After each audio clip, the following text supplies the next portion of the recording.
हाय everyone. आज का LeetCode question है LeetCode 2463 minimum total distance travelled. Question hard है एंड डायनामिक प्रोग्रामिंग का कंसेप्ट यूज़ करता है। There are some robots and factories on the x axis. आपको एक एक्स एक्सिस में कुछ रोबोट्स एंड फैक्ट्रीज दी होंगी। You are given an integer array robot where robot I is the position of ith robot. You are also given 2D integer array factory where factory j is equal to position comma limit indicates that position j is the position of jth factory and the jth factory can repair at most limit j robot. Okay, तो question ये कह रहा है कि आपको एक number line में खूब सारे पॉइंट्स में या तो रोबोट्स दिए होंगे, रोबोट वन, रोबोट टू और फैक्ट्रीज भी दिए होंगे उसी नंबर लाइन में, factory one, factory, factory, let's not denote factory by any number and okay, one two three, robot three, robot four. आपका काम यह है कि रोबोट्स को फैक्ट्रीज तक लेके जाना है और एक बार कोई रोबोट फैक्ट्री में आया तो वो मेंड हो जाएगा, दैट इज रोबोट टूटा हुआ है वो बन जाएगा। The position of each robot are unique, सारे रोबोट्स के पोजिशन यूनिक है। The position of each factory are also unique, factories के भी पोजिशन यूनिक है। Note that a robot can be in the same position as a factory initially. Okay, तो जहाँ पे robot है वहाँ पे हमारा फैक्ट्री भी हो सकता है। Okay, all the robots are initially broken, सारे रोबोट्स इनिशियली ब्रोकन है and they keep moving in one direction. The direction could be the negative और the positive direction of X axis. Robots को आप किसी भी डायरेक्शन में move करा सकते हो, या तो लेफ्ट या तो right. When a robot reaches a factory that did not reach its limit, the factory repairs the robot and it stops moving. Actually मैं एक बात बताना भूल गया, सारी फैक्ट्रीज की कुछ लिमिट है कि वो कितना रोबोट रिपेयर कर सकता है। हो सकता है ये फैक्ट्री थ्री की तीन रोबोट रिपेयरिंग की लिमिट है। तो अगर एक रोबोट आया रिपेयर हो गया, दूसरा आया रिपेयर हो गया और तीसरा आया और रिपेयर हो गया, तो अब इसके बाद इस फैक्ट्री में और कोई भी रोबोट्स रिपेयर नहीं हो पाएंगे। Okay, at any moment, you can set the initial direction of moving of for some robot. Your target is to minimize the total distance traveled by the all the robots. आप किसी भी time पे कोई भी robot को किसी भी direction में मूव करा सकते हो, ठीक है, but once at a time. Return the minimum total distance traveled by all the robot. The test cases are generated such that all the robots can be repaired. तो देखो, एक बार आप रोबोट को, आपका बेसिक काम है सारे रोबोट्स को रिपेयर कराना। आप सारे रोबोट्स को चूज़ करो और उसको किसी भी डायरेक्शन में लेफ्ट या राइट मूव कराओ फैक्ट्रीज़ की तरफ। वो फैक्ट्रीज़ तक जाएंगी, वहाँ रुक के बन जाएंगी। ओके, तो आपको रिटर्न करना है कि सारे रोबोट्स को कितना चलना पड़ा। फॉर एग्जाम्पल, अगर मेरा एक रोबोट यहाँ है और एक फैक्ट्री यहाँ पे है और एक और रोबोट यहाँ पे, और ये डिस्टेंस 1 यूनिट की है। ओके, ये सारी डिस्टेंस जो है बीच की, ये 1 यूनिट की डिस्टेंस, और यहाँ पे एक रोबोट है। तो पहले रोबोट को 1 यूनिट इधर आना पड़ा, फैक्ट्री में आया बन गया। दूसरे रोबोट को 1 यूनिट इधर आना पड़ा, फैक्ट्री में आया बन गया। तो टोटल अपने पास 2 यूनिट हो गए, 1+1। पहले रोबोट ने 1 यूनिट चला, अगले रोबोट ने 1 यूनिट चला, तो 2 यूनिट में डिस्टेंस ट्रैवल करना पड़ा मेरे रोबोट को। दैट इज़, मुझे रिटर्न करना है कि ऐसे खूब सारे रोबोट्स और फैक्ट्रीज होंगे, तो मिनिमम डिस्टेंस जो सारे रोबोट को ट्रैवल करना पड़ेगा in order to completely settle down, कि वो बन के सारे टूटे में बन के रिपेयर होके बैठ जाए, उसके लिए मिनिमम डिस्टेंस रिटर्न करना है। ओके, अभी कुछ नोट करने के पॉइंट्स हैं। All robots move at the same speed. Okay, सारे रोबोट एक ही स्पीड से मूव करेंगे। If two robots move with the same direction they will never collide. Okay, if यहाँ पे एक रोबोट है, यहाँ पे एक फैक्ट्री है, यहाँ पे एक रोबोट है, यहाँ पे भी एक रोबोट है। अगर ये रोबोट को मुझे मूव कराना होगा, सबसे पहले मैं इसको मूव कराऊंगा तो ये यहाँ पे आएगा ना, तो इससे कोलाइड नहीं करेगा। ऐसा होगा कि ऐसा ये मानेगा कि यहाँ पे कोई एग्जिस्ट ही नहीं करता, एक क्लियर पाथ है, और वो बस एक रोबोट के लिए, अगर तुम किसी भी रोबोट को चुन रहे हो तो बाकी रोबोट भूल जाओ, उसे सिर्फ फैक्ट्रीज दिखेंगी। Okay, there will be no collision. And अगर कोई फैक्ट्री, इसकी लिमिट मान लो 3 है, और ये आके यहाँ पे बन गई, ये भी आके यहाँ पे बन गई, ये भी आके यहाँ पे बन गई, अब कोई और रोबोट है तो इसकी लिमिट अब 0 हो गई है। 3 रोबोट की लिमिट थी बनाने की, इसने बना दी, अब चौथा रोबोट अगर आएगा तो वो नहीं बनेगा इस फैक्ट्री में। Okay, if the robot move from position x to position y, the distance is moved is y mod y minus x, mod y minus x। ये बेसिक डिस्टेंस निकालने का तरीका है। अगर ये 4, 3, 2, 1 और 0 है, 4 से 3 आया तो 1 यूनिट चला, तो अगर 4 से 2 आया इस फैक्ट्री के पास तो 2 यूनिट चला। So that is how you calculate distance. Okay, okay now, तो अब हम अपने टर्म्स में क्वेश्चन समझते हैं। क्वेश्चन क्या कह रहा है कि ये एक नंबर लाइन है और आपको रोबोट्स दिए हुए हैं। ओके, रोबोट 1 2 3, अभी मैंने एग्जांपल के लिए लिया है, ये फर्स्ट एग्जांपल था क्वेश्चन का, ठीक है। ये पहला रोबोट है, ये दूसरा रोबोट है, ये तीसरा रोबोट है। अभी लेट्स सपोज मुझे 3 रोबोट दिए, मुझे तीनों को बनाना है। तो पहले रोबोट को मैं देखूंगा फैक्ट्री कितने दिए हुए, एक यहाँ पे दिया हुआ है 6 पोजीशन पे, एक सेकंड पोजीशन पे। तो पहले रोबोट को अगर मुझे मेंड करना है तो उसके इधर लेफ्ट साइड पे तो कुछ है नहीं, तो मुझे उसे राइट साइड लेके जाना होगा। तो कितना लेके जाना होगा, सबसे क्लोजेस्ट फैक्ट्री है फैक्ट्री 1, तो मैं उसको 1 यूनिट 2 यूनिट 2 यूनिट लेके आया इधर। और सारी फैक्ट्रीज की लिमिट होगी, ओके। तो यहाँ पे मैंने मेंशन नहीं करा, मैं मेंशन कर देता हूँ कि जो पहली फैक्ट्री है उसकी 2 लिमिट है, और जो दूसरी फैक्ट्री है उसकी भी लिमिट 2 है।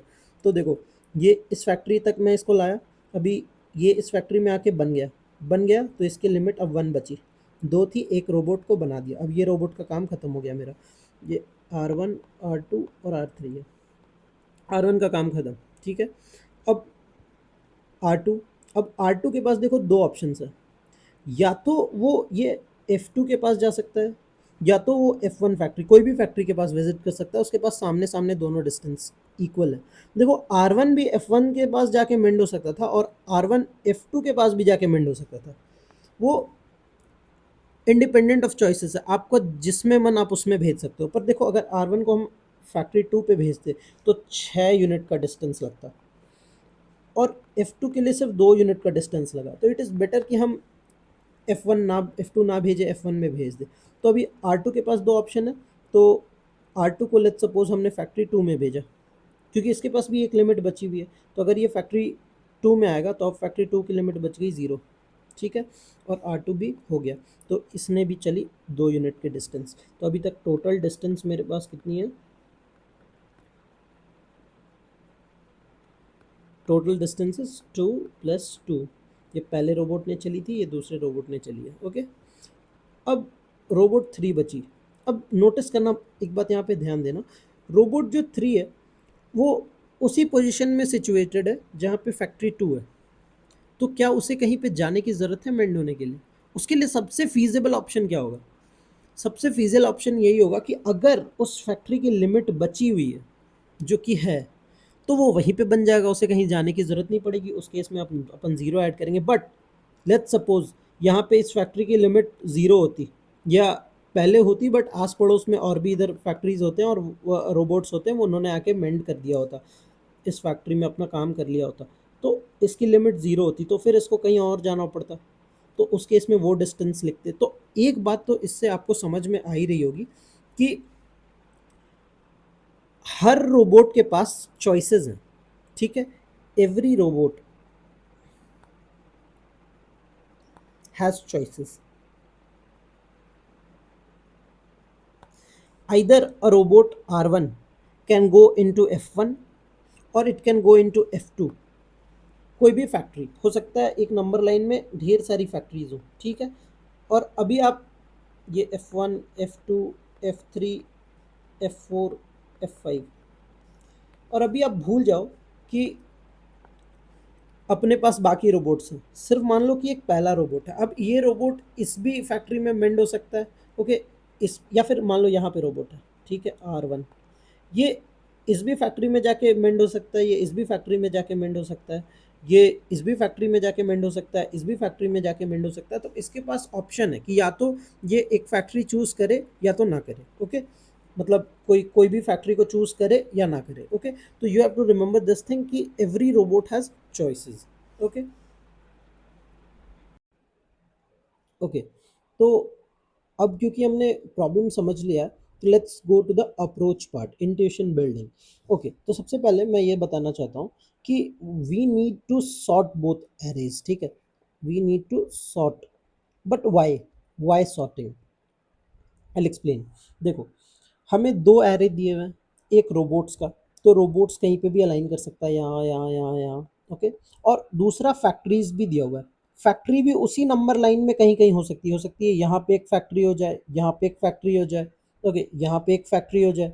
तो अगर लेट्स सपोज जो फैक्ट्री तुम्हें दिया हुआ है वो ऐसे दे दिया, तो कि पहले 4th पोजीशन में एक फैक्ट्री है, फिर फर्स्ट पे है, फिर 9th पे है, और फिर 5th पे है। तो अगर तुम्हें सॉल्व करना भी, किसी तरह तुमने कोई अप्रोच बना ली और तुम्हें सॉल्व करना भी है, तो रोबोट्स, तो अगर तुमने किसी रोबोट को चुना तो तुम्हें पता कैसे चलेगा कि उसके सबसे क्लोजेस्ट कौन सी फैक्ट्री है, अगर तुम्हारे पास फैक्ट्री सॉर्टेड नहीं होंगी तो। अगर लेट्स सपोज तुमने रोबोट की भी एरे ले लो, कोई थर्ड पोजीशन पे है, कोई फिफ्थ पे है, कोई 11th पे है और कोई फर्स्ट पे है। तो अब तुम पहले रोबोट से अगर प्रोसेस करोगे तो तुम्हें तो पता ही नहीं है यार कि इससे पहले या बाद में कोई रोबोट है कि नहीं। मैं सीधे इस फैक्ट्री में जाके मेंड हो जाऊं या इसके आसपास और कोई फैक्ट्री है कि नहीं। इसके लिए तुम्हें सबसे इंपॉर्टेंट चीज़ करनी पड़ेगी, दैट इज सॉर्टिंग। सॉर्टिंग से क्या होगा, तुम्हें ये बात पता चल जाएगा कि ओके फर्स्ट, थर्ड, फिफ्थ और 11th में रोबोट है और फैक्ट्री फर्स्ट में, फिर फोर्थ में, फिर फिफ्थ में और नाइन्थ में। अब देखो कितना क्लियर हो गया, क्योंकि फर्स्ट और में रोबोट भी और फैक्ट्री भी है फर्स्ट पोजीशन पे, तो ये आपस में ही मेंड हो जाएंगे, मुझे कोई ट्रैवल नहीं करना पड़ेगा। ऐसे ही फिफ्थ पे भी ये आपस में मेंड हो जाएंगे, मुझे कोई ट्रैवल नहीं करना पड़ेगा। 3 और 11th वाले रोबोट के लिए हमें थोड़ा ट्रैवल करना पड़ेगा। तो इट विल बी ईजी अगर तुम चीज़ें सॉर्ट कर लो। ओके, तो हमें ये समझ में आ गया कि हमें सबसे पहले दोनों इसको सॉर्ट करना पड़ेगा। बट एक बेटर चीज़ है यहाँ पे, हमारा जो रोबोट का एरे दिया हुआ है दैट इज सिंपल, वो 0th पोजीशन पे, फोर्थ पोजीशन पे और 6th पोजीशन पे। बट हमारी जो फैक्ट्रीज की एरे दी हुई है उसमें एक कंडीशन है, कंडीशन नहीं है उसमें, एक चीज़ ये है कि फैक्ट्री सेकेंड पोजीशन पे है और उसकी लिमिट भी दी हुई है 2, और वैसे ही फैक्ट्री 6th पोजीशन पे और उसकी लिमिट फिर 2। ओके, तो ऐसा करते हैं ना, इसका एक सिंपल सा उपाय है, हम इसको एक ही एरे में कन्वर्ट कर देते हैं कि एक फैक्ट्री है सेकेंड पोजीशन पे और एक और फैक्ट्री है सेकेंड पोजीशन पे, फिर 6th पे भी एक फैक्ट्री है और फिर 6th पे भी एक फैक्ट्री है। अगर 6th की लिमिट 3 होती तो एक और फैक्ट्री हो जाती। उससे क्या होगा, जब हम मैच मेकिंग कर रहे होंगे ना कि 0th पोजीशन पे एक रोबोट है, फोर्थ पे एक रोबोट है और 6th पे एक रोबोट है, तो 0th वाले पोजीशन के रोबोट के सबसे क्लोज मुझे 2 मिला तो मैं उसको मैच कर दिया। फिर फोर्थ वाले के पास मुझे फिर 2 पे भी एक और दिखा, क्योंकि इसका फिर तुम you can also do it ऐसे कि तुम एक इसका, एक बार इस फैक्ट्री को यूज किए तो इसका घटा के 1 कर दिया, एक बार इसको यूज किए तो इसका घटा के 2 कर दिया, कि एक से घटाते जा रहे हो। बट ये प्रोसेस ज्यादा बेटर रहेगा कि तुम इस एरे को फ्लैटन कर दो, क्योंकि ये सेकंड और थर्ड, ये 2 और 3 क्या दिखा रहा है, ये दिखा रहा है उतने बार तुम उस फैक्ट्री को यूज कर सकते हो। तो लेट्स सपोज किसी भी फैक्ट्री का को तुम एक ही बार यूज कर सकते हो, जितनी बार यहाँ पे दिया हुआ है यूज करने का उतनी फैक्ट्रीज क्रिएट कर दो, ठीक है, उसी पोजीशन पे। तो क्या एरे सॉर्टेड और अपने पास लंबा सा आ जाएगा। Got it. तो ये अपन को सबसे पहले करना पड़ेगा कि हमें एरे को दोनों को सॉर्ट करना पड़ेगा in order for match making. Okay,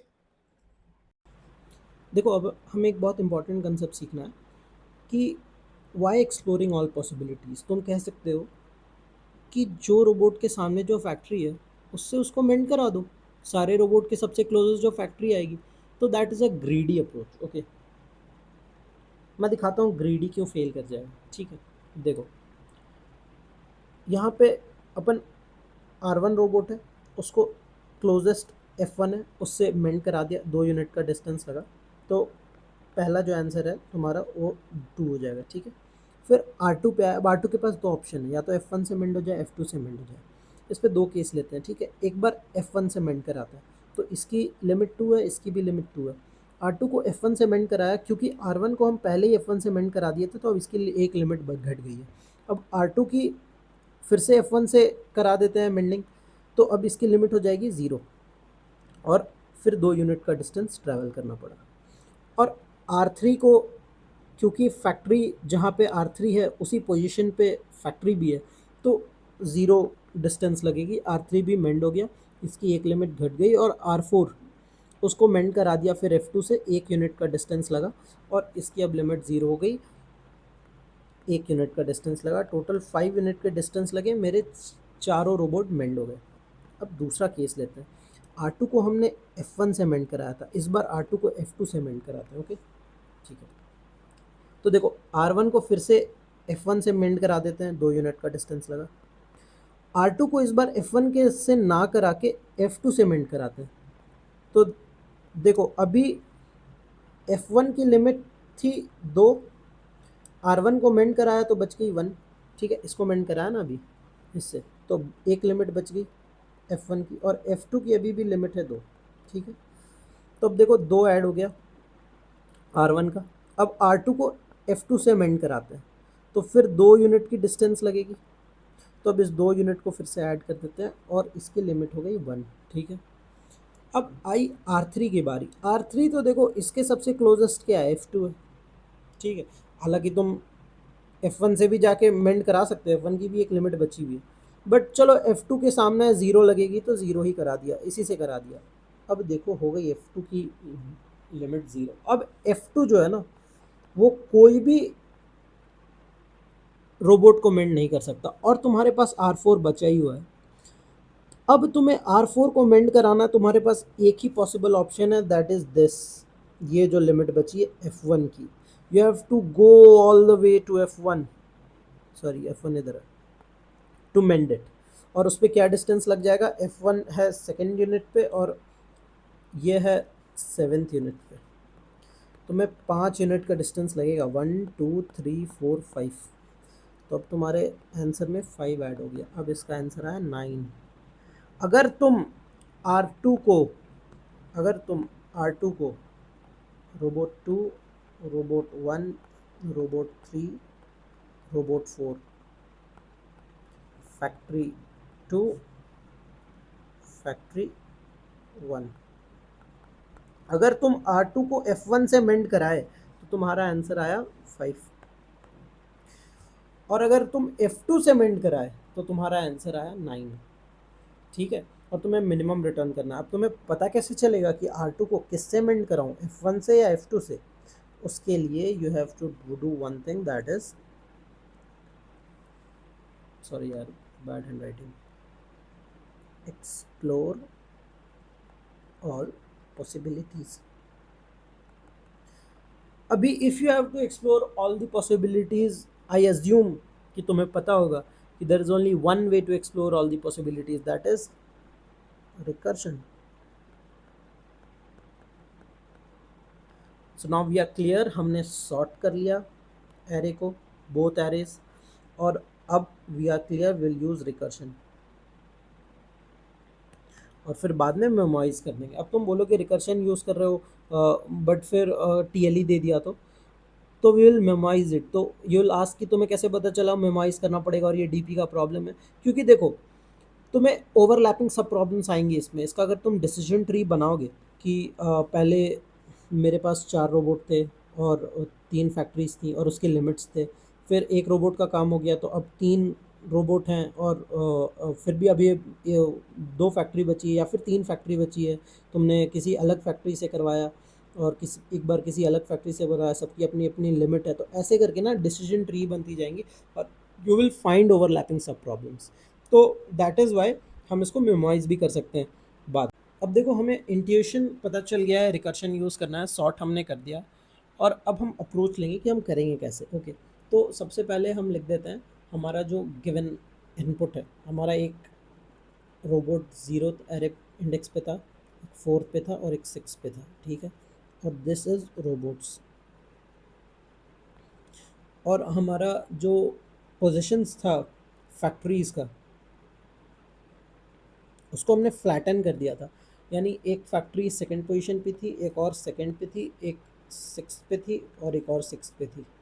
यानी 2 फैक्ट्रीज थी, एक सेकंड पोजीशन पे, एक 6th पोजीशन पे, और दोनों की लिमिट 2-2 थी। उसको हमने फ्लैटन कर दिया, अज्यूम कर लिया कि एक एक फैक्ट्री है, दोनों सेकंड पोजीशन पे, और एक एक फैक्ट्री है, दोनों 6th पोजीशन पे।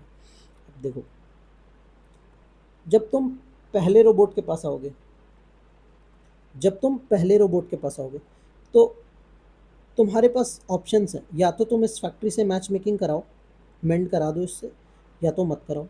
ठीक है, तो अपने पास 2 केसेस बनेंगे, या तो टेक, इस फैक्ट्री को मैंने पिक कर लिया, ठीक है, या तो नॉट टेक। अगर तुम ले लिए, if you took this factory, इस फैक्ट्री से मैच मेकिंग कराओगे, तो देखो क्या होगा, ये 0th इंडेक्स पे और ये सेकंड इंडेक्स में, तो 2 minus 0 is the distance.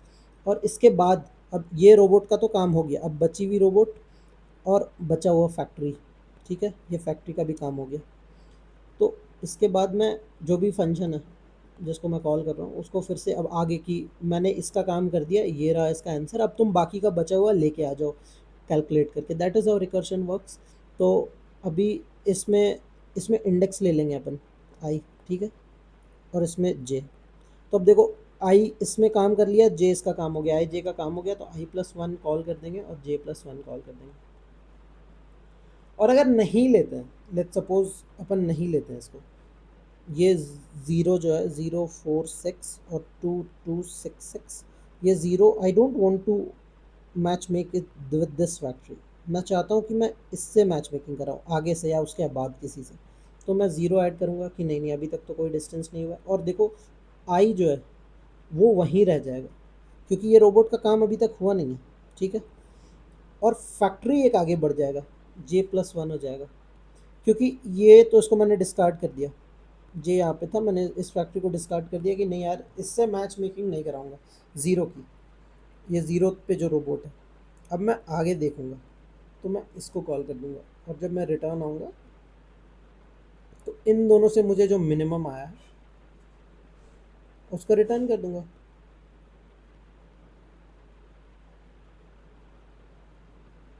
That is it. ये अपने कोड का बेसिक होगा, एक इफ फंक्शन लिखना होगा, यहाँ पे एक बेस केस देना होगा एंड ये रिटर्न करना पड़ेगा। अब let me explain you guys कि बेस केस क्या होगा। ओके, तो देखते हैं अपन कि बेस केस क्या होगा।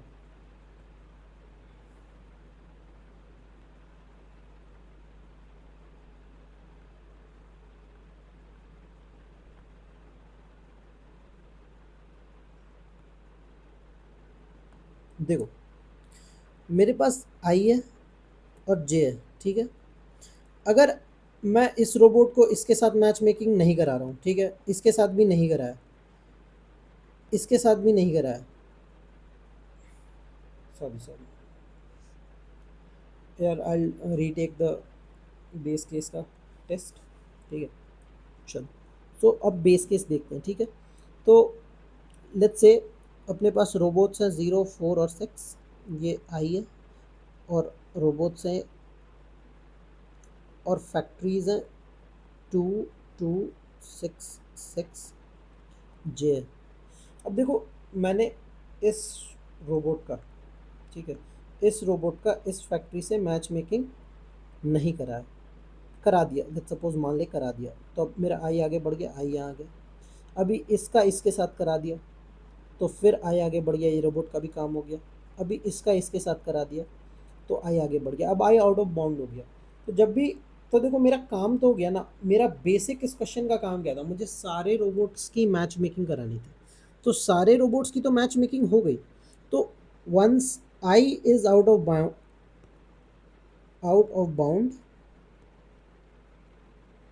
What we have to do, return, कि मेरा काम हो गया। तो इफ पहला बेस केस हो जाएगा I is greater than, let's suppose इसकी साइज एन है, greater than equal to N, अगर आई ऐसा है मेरा तो रिटर्न ज़ीरो, ठीक है, अपन रिटर्न कर जाएंगे और कुछ भी ऐड नहीं करेंगे अपने आंसर पे। और अगर मैंने इसका मैच मेकिंग इस फैक्ट्री से नहीं कराया ज़ीरो का, तो ये जे आगे बढ़ जाएगा, या अगला फैक्ट्री देखता हूँ। फिर ज़ीरो का टू से भी नहीं कराया, या फिर करा दिया, फिर फोर का सिक्स इससे नहीं कराया, फिर जे आगे बढ़ जाएगा, फिर फोर का इससे करा दिया सिक्स। अब ये देखो ये सिक्स पे आया बट इसके लिए अब कोई फैक्ट्री ही नहीं बची। तो if factories are out of bound, j is out of bound, तो यार देखो तो अपन आंसर दे ही नहीं सकते कि अब अपने पास रोबोट बचा हुआ है और अपने पास फैक्ट्रीज बची ही नहीं है। तो अगर इसकी साइज़ में एम ले लूँ तो क्या रिटर्न करूँगा, क्योंकि मुझे मिनिमम आंसर चाहिए तो कुछ बहुत ही बड़ा रिटर्न कर दूँगा, इंट मैक्स। कि देखो ये वाला पार्ट तो मेरा आंसर जनरेट करेगा, क्योंकि फैक्ट्रीज आउट ऑफ बाउंड हो गई हैं तो कुछ ना कुछ तो आंसर जनरेट करेगा, रोबोट्स तो अभी बचे ही हुए हैं। तो जो बचे हुए रोबोट्स है उसमें मैं इंट मैक्स ऐड करा दूंगा, ताकि जो मेरा ओवरऑल आंसर बन के आएगा वो इतना बड़ा आएगा कि उससे छोटे वाले को मैं चुनूंगा, इसको मैं नहीं चुनूंगा। ये केस फेल हो गया मेरा अगर जे आउट ऑफ बाउंड चला गया तो ये दो मेरे पास बेस केस हो गए। This is how will write base case. तो अब एक बार सूडो कोड लिखते हैं, ठीक। तो अब देखते हैं कि अभी तक हमने क्या क्या किया। सबसे पहले हमने करी सॉर्टिंग, सॉर्टिंग कर ली दोनों एरे की, फ्लैट कर दिया एरे को। उसके बाद दूसरे नंबर पे हमने देखा कि हमें रिकर्शन अप्रोच लगाना है, पिक और नॉट पिक वाला मेथड। तो अब लिखते हैं अपन सूडो कोड, ठीक है। जो पहला हमारा फंक्शन है वो मेन फंक्शन है, उसमें हमें रोबोट दिया हुआ है, एक एरे और फैक्ट्रीज दी हुई है एक एरे, ठीक है। अभी इसमें हम यहाँ पे पहले सॉर्ट कर देंगे और एरे को फ्लैट कर लेंगे, फ्लैट करके सॉर्ट करेंगे, पहले फ्लैट फिर सॉर्ट करेंगे। और उसके बाद हम यहाँ पे एक एन और एम वेरिएबल डिक्लेयर करके साइजेस डाल देंगे, फैक्ट्रीज की साइज एम है, रोबोट की साइज एन है, और कॉल कर देंगे एक फंक्शन एफ, ठीक है। इसमें आई और जे पास होगा, आई और जे, और ये रोबोट वाली एरे और फैक्ट्रीज वाली एरे। अभी तुम्हें समझ में आ गया हो कि आई और जे क्या है। आई और जे मेरे, आई आइट्रेट करेगा रोबोट वाले एरे में और जे आइट्रेट करेगा फैक्ट्रीज वाले एरे में। तो अब इस एफ फंक्शन को लिखना, ये हमारा मेन टारगेट है। देखो इसमें आई आया और जे आया और वो रोबोट और फैक्ट्रीज आएंगे, ठीक है। तो पहले बेस केस लिखेंगे, base case is if i is greater than equal to n, i out of bound चला गया, if j is greater than equal to m. अगर आई आउट ऑफ बाउंड चला गया रिटर्न ज़ीरो, कि काम तो हो गया है मेरा, अब कुछ भी ऐड मत करो, आंसर को और बड़ा मत करो। और अगर जे आउट ऑफ बाउंड चला गया है तो रिटर्न मैक्स, 1E15 रिटर्न कर देते हैं, बहुत बड़ा, या फिर तुम इंट मैक्स भी कर सकते हो, लेकिन क्योंकि इस क्वेश्चन में हमें लॉन्ग यूज़ करना पड़ेगा वरना इंटीजर ओवरफ्लो हो जाएगा, तो अपन लोग IE15 रिटर्न करेंगे, 1E15 रिटर्न करेंगे, ओके। अब देखो पिक वाला केस, इंट टेक, मैंने मैच मेकिंग करा दी, तो मैंने मैच मेकिंग कराई, तो यार यहाँ पे मैं एक लाइन लिखता हूँ, robot of I minus factories of J. ये फैक्ट्रीज फ्लैटन होने के बाद वाला एरे है, ठीक है, इसको तुम ऐसे कंसिडर करना, का एब्सोल्यूट वैल्यू ये हो जाएगा डिस्टेंस। देखो हम अपन अभी तक डिस्टेंस कैसे कैलकुलेट कर रहे थे ऊपर, ये ये रोबोट जिस पोजीशन पे था और फैक्ट्रीज जिस पोजीशन पे थी उसको माइनस करके कैलकुलेट कर रहे थे 2 यूनिट का डिस्टेंस, वैसे ही रोबोट और फैक्ट्रीज को माइनस कर देंगे और एफ I+1 और J+1 आगे का निकाल के ले आओ, अगर मैंने पिक करा है तो, अगर नहीं नॉट टेक तो कुछ ऐड नहीं करना है, ज़ीरो प्लस एफ ऑफ आई तो वही रहेगा क्योंकि उस रोबोट का काम नहीं है, और J+1 कर देंगे कि फैक्ट्रीज अगला देखो, इस फैक्ट्री से मैच मेकिंग करने का मन नहीं है मेरा, और रिटर्न इन दोनों का जो मिनिमम आएगा, minimum of take comma not take, done. ये बेसिक रिकर्शन कोड है हमारा। इसमें हम एक वेक्टर ऑफ वेक्टर लेंगे डीपी एरे, और यहाँ पे देखेंगे एक लाइन यहाँ पे ऐड कर देंगे कि इफ़ मेमोराइज करने का, कि अगर पहले से एग्जिस्ट करता है डीपी ऑफ आई और, क्योंकि अपने पास सिर्फ दो चेंजिंग स्टेट्स हैं आई और जे, इज़ ऑलरेडी एग्जिस्टिंग, तो रिटर्न कर दो वही जो एग्जिस्ट कर रहा है, और यहाँ पे डीपी ऑफ आई और J is equal to minimum, done, this is our. तब यार आओ कोड समझते हैं। देखो ये हमारा मेन कोड है, इसमें हमने पहले क्या करा, हमारी जो फैक्ट्रीज एरे एरे थी वो ऐसी थी, सेकेंड पोजीशन पे दो फैक्ट्रीज, सिक्स पोजीशन पे तीन फैक्ट्रीज, ठीक है। उसको हमने क्या करा, सेकेंड पोजीशन पे दो फैक्ट्रीज, सिक्स पोजीशन पे तीन फैक्ट्रीज। तो हमने पहले फैक्ट्री एरे में ट्रैवर्स किया, ठीक है, ये एक्स पे इसको डाला, एक्स इज इक्वल टू 2 और वाई इज इक्वल टू 2 डाला, या फिर ये एग्जांपल लेते हैं, एक्स इज इक्वल टू 6 डाला, वाई इज इक्वल टू 3 डाला। इसका ये मतलब है कि सिक्स पोजीशन पे तीन बार है ये फैक्ट्री, तो हमने जो कैप थी इसको x मान लो, इसको y मान लो, और ये लेस देन y है, ठीक है।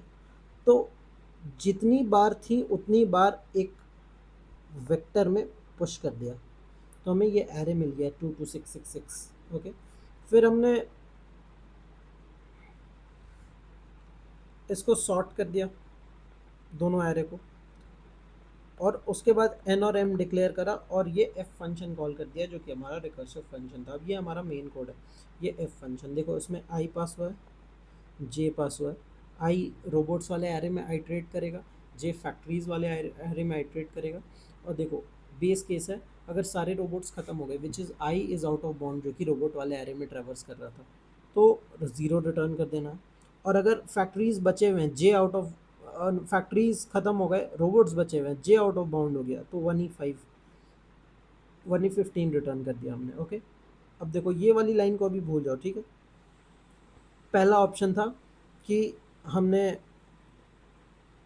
जो प्रेजेंट फैक्ट्री है उससे मैच मेकिंग करा दी, उस रोबोट को उस फैक्ट्री में भेज दिया, तो जो भी उसका बीच में डिस्टेंस आया होगा उसको लिखा और आगे कॉल कर दिया कि यार ये वाली जो i+1 है और j+1 है, दैट मीन्स ये फैक्ट्री और रोबोट का काम हो गया, अब अगली फैक्ट्री अगले रोबोट की ओर देखो।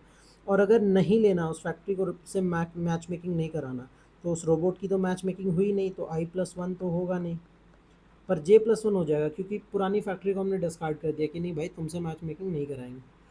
और इन दोनों से जो आया उसका मिनिमम रिटर्न कर दिया, ठीक है। So this is was the recursion code. अब इसको मेमोराइज कैसे करा, हमने एक वेक्टर ऑफ डीपी ले लिया, एक 2D डीपी एरे ले लिया और चेक कर लिया कि ठीक है, अगर पहले से उस डीपी एरे में कुछ एग्जिस्ट कर रहा है कि इस प्रॉब्लम को हमने पहले ही कैलकुलेट कर रखा है तो रिटर्न कर दो, और अगर नहीं कर रखा है तो रिटर्न करने से पहले डीपी में उसको पुश कर दो। दैट इज़ हाउ, तो दिस वाज द कोड, ये हमारा मेन कोड था और फिर ये रिकर्सिव कोड था। So that was it, this problem was a bit of tricky. वो फ्लैटन करने वाला, अगर तुम फ्लैटन कर लेते उस एरे को पहले ही, तुम्हारे दिमाग में हिट हो जाता, तो फिर 2D डीपी हो जाता, दो स्टेट चेंज कर रहे हैं, दो पोजीशन को डालो आई और जे और ट्रैवर्स कर दो। और अगर नहीं करता तो फिर तुम्हें काफ़ी सोचना पड़ता। That was the trick in this question guys. See you in the next video.